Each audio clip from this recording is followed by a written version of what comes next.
you Muslims colonize many countries and you impose Islam and a God from Arabia on those countries that you went. Allah was not known in Africa. It was known only in Arabia because it's Arabic language, right? The Jews never mention Allah in all their books. The best you can get close to is Elaha, which is not the same anyway.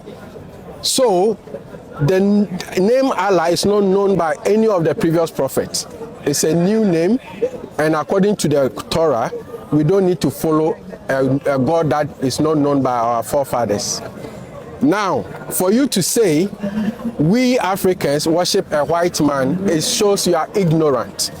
Why I'm saying you are ignorant, respectfully, is because Jesus is not from Europe. He's from Israel. They are not white people. The fact that some idiots make a picture of a white man and they bow to is against the Bible. So you don't call them Christians and you don't impose that on me. You don't know me from anywhere and you say I'm worshiping a white man. That's where I said I was offended and I need you to apologize. Okay, you finished? Yes. Okay. Now here that's another problem because here you don't either you don't know the terms Allahu in Aramaic. Did you speak Aramaic? You will say yes. The language in Aramaic, Allahu, it is used term for God. They say Allahu in Aramaic language. You understand? So that's for you to search and to find out, to know that term was used. As well, you said Elohim, the same thing, means my God here, by the way, Elohim, which is again talking about God. So that term is not a new term being imposed. As well, you mentioned about Muslim. Now, does Muslim now colonizing any nation? For example, where are you from, brother? Somalia. Did you choose to be Muslim or someone putting on your head to become a Muslim? So why you are Muslim, my brother? Is it by conviction? Because you accept Islam, because you know Islam. Even though you are here in the UK, you are able to choose your faith, but yet you choose to be Muslim. Am I right? So they are not being colonized. They accepted the faith willingly. So that's the duty of us as Muslims. So it's not an Arabian thing. Islam accommodates everyone. When you go to the mosques, we don't have mosques for black and mosques for white. We have mosques for everyone. Everyone, black, white, Chinese, all of us, we stand in one row. You know who's the imam? Is the one who knows mostly the Quran. And most of the imams in the UK, do you know where they are from? From his country, Somalis. Why? Because the most one, mashallah, this is the most country that has the most population of the people who memorize the Quran from the cover to cover. That's how it is in Islam. Islam honors people based on their knowledge. Okay. You understand? Hopefully that answer. Now, before I go further, what is the meaning of Ilah? God. And what is the meaning of Allah? The one God. Okay. So when we say God in Hebrew, like you say, it's Elohim. Yes. Because that's the name for God in the Hebrew. Yes. Ilaha, like you try to allude as if No, Allah, Elohim. I said Elohim. No, in Aramaic. Ilaha. Okay. That one is not Allah. It's not the same. But I get what you're saying. Ilah, in English, like God. In Arabic is Ilah. But the name Allah is not just God. It's the name of the God you serve. No, means because the one God. hold on, means one God, yeah. Every God has a name. Word God is nothing. It's generic. If you say the God, you said nothing. It's just babble. A name of a God. The Jews know the name of their God. It's not Allah.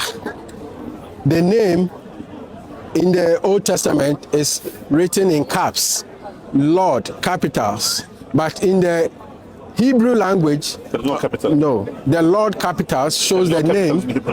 No, I'm saying in the translation, I'm sorry, you are right. In the translation, they put caps, in Lord in caps. If you go to the actual word, the actual word is Yod He Vav He, is the letters. That is the name of the God they serve. So the word Elohim is generic. If you say the God, it doesn't even make sense. Okay, I worship the God. It can be a God of a tree, a God of a sea, the God of... It doesn't make sense. So Ilah and Allah in itself is a contradiction. Unless you say it is a proper name for your God. That's why I'm saying The Jews never knew any God known as Allah. Now the question is to you: did Jesus knew the name? Which name? The name of God? Yes. Okay.